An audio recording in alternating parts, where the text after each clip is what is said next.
नमस्कार दोस्तों, मैं अर्चना सिंह व फिर से आप सबका स्वागत करती हूं अपने इस channel Archana Singh women's power में।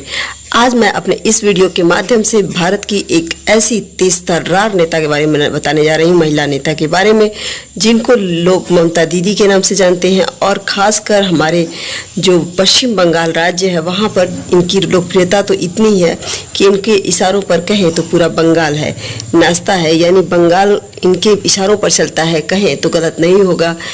और ये बहुत ही तेज तर्रार नेता हैं और इन्हें सभी लोग प्यार से, हम सभी लोग दीदी के नाम से जानते हैं।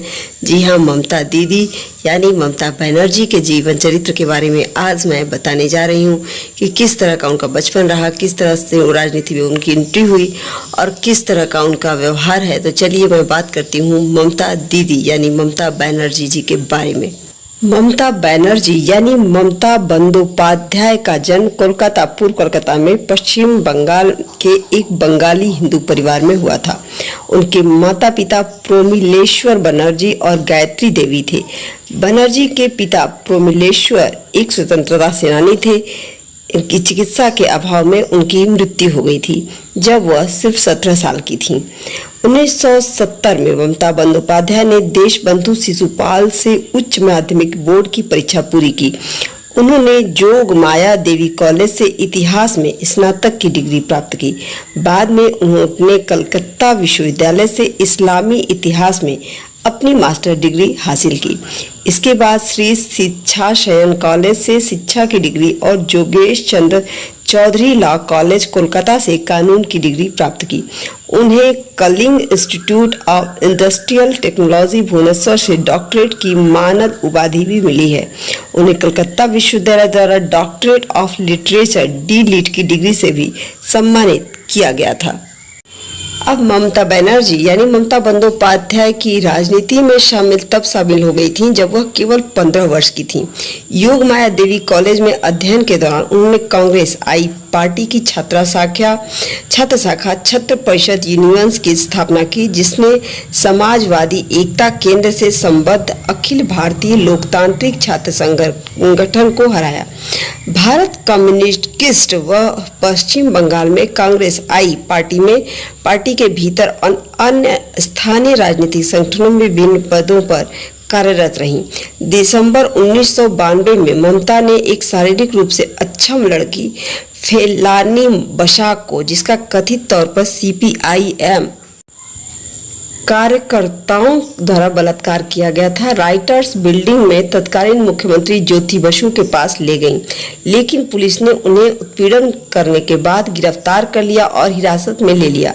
उन्होंने संकल्प लिया कि वह केवल मुख्यमंत्री के रूप में उस बिल्डिंग में फिर से प्रवेश करेंगी। ममता बनर्जी के नेतृत्व में राज्य युवा कांग्रेस ने 21 जुलाई 1993 को राज्य की कम्युनिस्ट सरकार के खिलाफ कलकत्ता में राइटर्स बिल्डिंग तक एक विरोध मार्च का आयोजन किया। उनकी मांग थी कि सीपीएम की वैज्ञानिक धांधली को रोकने के लिए वोटर आईडी कार्ड को वोटिंग के लिए एकमात्र आवश्यक दस्तावेज बनाया जाए। विरोध के दौरान पुलिस ने 13 लोगों की गोली मारकर हत्या कर दी और कई अन्य घायल हो गए। इस घटना पर प्रतिक्रिया देते हुए पश्चिम बंगाल के तत्कालीन मुख्यमंत्री ज्योति बसु ने कहा कि पुलिस ने अच्छा काम किया। 2014 की जांच के दौरान उड़ीसा उच्च न्यायालय के पूर्व मुख्य न्यायाधीश न्यायमूर्ति सेवानिवृत्त सुशांत चटर्जी ने पुलिस की कृत्या को अकारण और असंवैधानिक बताया। न्यायमूर्ति चटर्जी ने कहा, इस आयोग के इस नतीजे पहुंचता है कि यह मामला जलियांवाला हत्याकांड के समान था। 30 अक्टूबर 2006 को ममता ने पश्चिम बंगाल में बुद्धदेव भट्टाचार्य सरकार की औद्योगिक विकास नीति के नाम पर जबरन भूमि अधिग्रहण और स्थानीय किसानों के खिलाफ किए गए अत्याचारों का विरोध किया।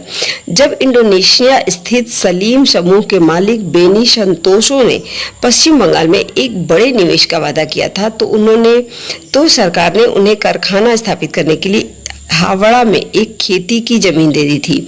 इसके बाद राज्य में विरोध प्रदर्शन तेज हो गया। भारी बारिश के बीच संतोषों के आगमन के विरोध में ममता और उनके समर्थक ताज होटल के सामने जमा हो गए, जहां संतोषो पहुंचे थे, जिसे पुलिस ने बंद कर दिया था।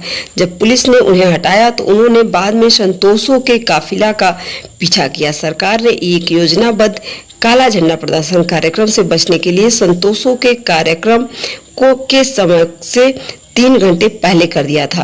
नवंबर 2006 में ममता को सिंगूर में टाटा नैनो परियोजना के खिलाफ एक रैली में शामिल होने से पुलिस ने जबरन रोक दिया था। ममता पश्चिम बंगाल विधानसभा में उपस्थित हुई और इसका विरोध किया। उन्होंने विधानसभा में ही एक प्रेस कॉन्फ्रेंस बुलाई और 12 घंटे के बंगला बंद की घोषणा की। तृणमूल कांग्रेस के विधायकों ने विधानसभा में तोड़फोड़ की और सड़कों पर जाम किया। फिर 14 दिसंबर 2006 को बड़े पैमाने पर हड़ताल का आह्वान किया गया। सरकार द्वारा किसी भूमि के जबरन अधिग्रहण के विरोध में ममता ने 4 दिसंबर को कोलकाता में 26 दिनों की ऐतिहासिक भूख हड़ताल शुरू की। उनके स्वास्थ्य को लेकर चिंतित तत्कालीन राष्ट्रपति एपीजे अब्दुल कलाम ने इस मुद्दे को सुलझाने के लिए तत्कालीन प्रधानमंत्री मनमोहन सिंह से बात की। कलाम ने जीवन अनमोल है कहते हुए ममता से अपना अनशन खत्म करने की अपील की। अब बात करते हैं ममता बनर्जी के पदों की। ममता बनर्जी ने पहले 2 बार रेल मंत्री के रूप में कार्य किया। ऐसा करने वाली वह पहली महिला थी। वह भारत सरकार की कैबिनेट में दूसरी महिला कोयला मंत्री और मानव संसाधन विकास, युवा मामले और खेल, महिला और बाल विकास मंत्री भी हैं। सिंगूर में कृषकों और किसानों की कीमत पर विशेष आर्थिक क्षेत्रों के लिए पश्चिम बंगाल में कम्युनिस्ट नेतृत्व वाली सरकार की औद्योगिकरण के लिए भूमि अधिग्रहण नीतियों का विरोध करने के बाद वह प्रमुखता से उभरी। 2011 में बनर्जी ने पश्चिम बंगाल में एआईटीसी गठबंधन के लिए एक शानदार जीत हासिल की, जिसमें 34 वर्षीय भारतीय कम्युनिस्ट पार्टी मार्क्सवादी के नेतृत्व वाली वाम मोर्चा सरकार को हराया, जो दुनिया की सबसे लंबे समय तक लोकतांत्रिक रूप से निर्वाचित कम्युनिस्ट नेतृत्व वाली सरकार थी। उन्होंने 2011 से 2021 तक भवानीपुर से पश्चिम बंगाल विधानसभा की सदस्य के रूप में कार्य किया। उन्होंने नंदीग्राम विधानसभा सीट से चुनाव लड़ा और 2021 के पश्चिम बंगाल विधानसभा चुनावों में भाजपा के शुवेंदु अधिकारी से हार गईं। हालांकि उनकी पार्टी ने भारी बहुमत से सीटें जीती। वह 1967 में प्रफुल्ल चंद्र सेन और 2011 में बुद्धदेव भट्टाचार्य के बाद अपने निर्वाचन क्षेत्र से चुनाव हारने वाली तीसरी पश्चिम बंगाल की मुख्यमंत्री हैं। ममता ने नंदीग्राम निर्वाचन क्षेत्र के परिणाम को कोलकाता उच्च न्यायालय में चुनौती दी और मामला विचाराधीन है। उन्होंने 2021 के पश्चिम बंगाल विधानसभा चुनाव में अपनी पार्टी को भारी जीत दिलाई। वह उपचुनाव में भवानीपुर निर्वाचन क्षेत्र से फिर से पश्चिम बंगाल विधानसभा की सदस्य चुनी गई। वह वर्तमान में भारत की एकमात्र महिला मुख्यमंत्री हैं। इस तरह से हम देखते हैं कि ममता बनर्जी जी महिलाओं के लिए आदर्श रूप हैं, क्योंकि इन्होंने 15 साल में राजनीति में शामिल हुई और अब तक राजनीति में एक अग्रणी भूमिका निभा रही हैं मुख्यमंत्री के पद पर रह करके।